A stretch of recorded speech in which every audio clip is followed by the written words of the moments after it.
What's up, ballers? Jacob here with All Drive No Drop, talking about these new Selkirk SLK paddles. Comes in a nice cyan blue, comes in a nice white. So it does come in elongated and wide body. I'm only talking about the elongateds today. That's all I've tried. But man, these are my favorite Selkirk paddles that I have hit in their entire lineup, in the entire history. This is the first one that I just kept playing and playing and playing with. These come in at $200. Now, the code you can use is INF-All Drive No Drop, and that's going to get you a gift card for Selkirk. That's how their discount stuff kind of works. You get a gift card when you buy. But we're going to get into this, going to break down the specs, the stats, how these perform. What's this power level on this paddle? This is a Gen 3 style paddle. I'm going to throw up on the screen an X-ray. Shout out to Matt's Pickleball who got this X-ray. I still don't have a doctor's office or medical practice that lets me bring in the pickleball paddles and get them X-rayed. So I don't know, if you're in Southeast Michigan and you want me to X-ray my paddles at your place, just let me know. We'll make it happen. But anyway, let's just jump into the specs real quick and see how, you know, these SLK eras stack up.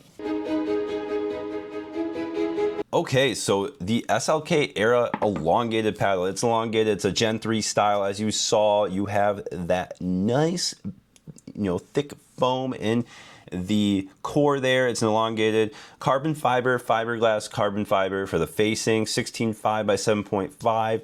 Got a 16 millimeter core. Mine came in at 8.2 ounces. You'd expect that to range from like 8 to 8.2.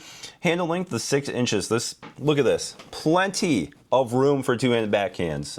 Awesome twoies with that. Grip circumference 4.25 inches. Mine came in at a 119 swing weight. I think the range, what I've been seeing, is 117 to like 120.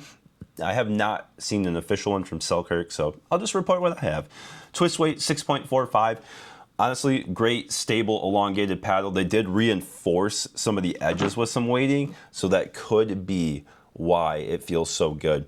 Now let's jump in to some of these stats real quick. We'll just give you what I have recorded here. So you can see here, 57.4 miles per hour for the serve speeds, 36.9 for the pop. So how does that serve speed stack up? Right there. And this one didn't really have any break-in. Maybe it felt a little softer as time went on, but it didn't heat up. It was powerful right out of the box. Now compare that to what I had on the Flamingo, the Paddletek Bantam TKO. See, tied right there, right? Same score in the power, a little bit above the Pro 4 Scorpius 16 millimeter, and then not too far behind these Joola Pro 4 Perseus and Agassiz, the 16 and 14 millimeters.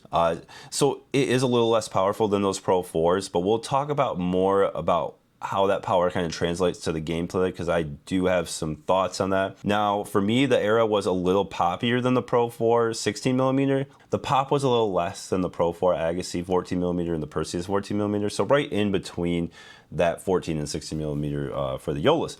Now the spin, I got really great spin on this. 2,335 RPMs on that. That's right there with all the other top spinning paddles. You can see on the list a lot of the Joola Pro 4's got around there. The new Honolulu's got a little bit more, but right around there as well. So awesome spin, pop and power. And I do have a new metric. This is a power per swing weight.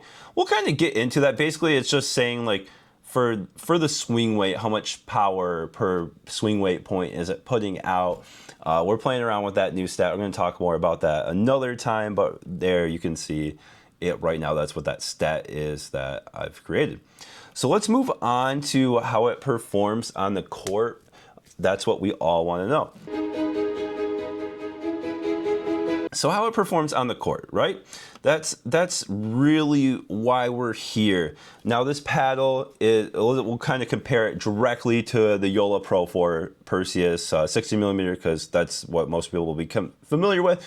This one is a little less hollow, a little bit denser, a little less stiff. It's not a soft paddle, but it's a little less stiff than that Pro 4, a little less hollow. For me, it's a more pleasant feeling. I do like the feeling of this one more.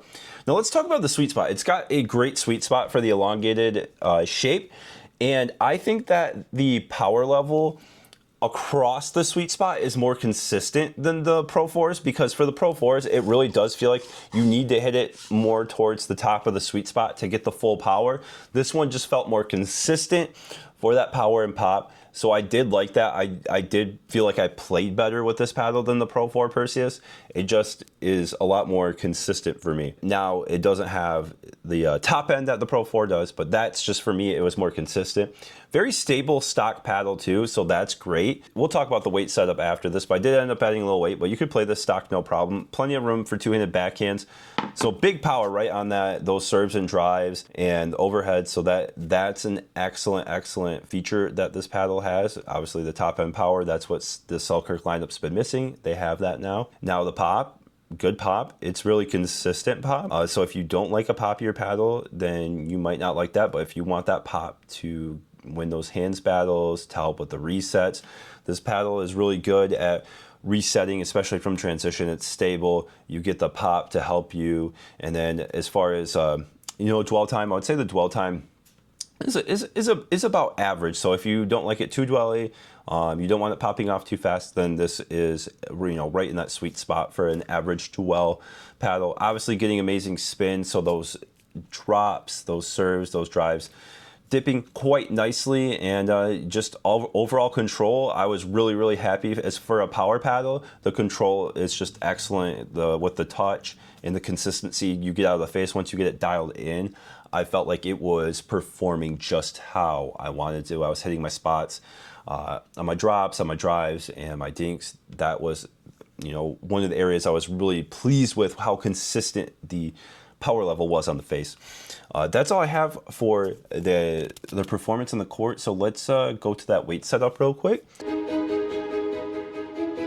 So on that weight setup, I have 6 grams going from this bottom corner up. You could do 3 grams. You could stretch it out more. Go from the handle with a 0.5 gram per inch strip, and go like 6 inches. It just depends what you want. I just wanted a little bit more weight because it felt pretty maneuverable already for me. I know the 119 swing weight is like, a little higher than the average if you're going like 117, 118, but honestly felt fine for me. Doesn't need weight if you don't want to. I think just the classic 3 grams on the corner would be perfect if that's where you want to start. We're gonna move on to the conclusion here and whether I recommend it or not. So for the elongated Selkirk SLK era elongated paddle, I do recommend it. I think this is the best Selkirk in the lineup by far. I had a little debate. I didn't get to use the blue one, but I was like, which one do I like more? I think I do like the white and black one more, but I do like the blue too. So yeah, for $200, it is a little bit under a lot of those top power paddles, and kind of like closer to those 11,624 New Honolulu. So a very competitive price offering from one of the bigger companies, which you don't see often. And this one has a 1-year warranty. This isn't a lifetime warranty like some of the other Selkirks. Since it's an SLK line, it's a 1 year. Now, 1-year warranty is still pretty good. I think, if you're going to have any problems, it's going to be within the year. So I'm not worried about that. I know they have excellent customer service, probably some of the best in the business. So from that area, I'm not really worried. Now, as far as the durability, these haven't been out long enough to really know how the durability is going to handle up. So, we'll update here in the description throughout, time as these get tested more.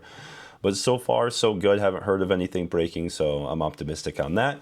But yeah, for $200, use the code INF-all drive no drop to get yourself a gift card. If you for Selkirk, you can go buy more in the future.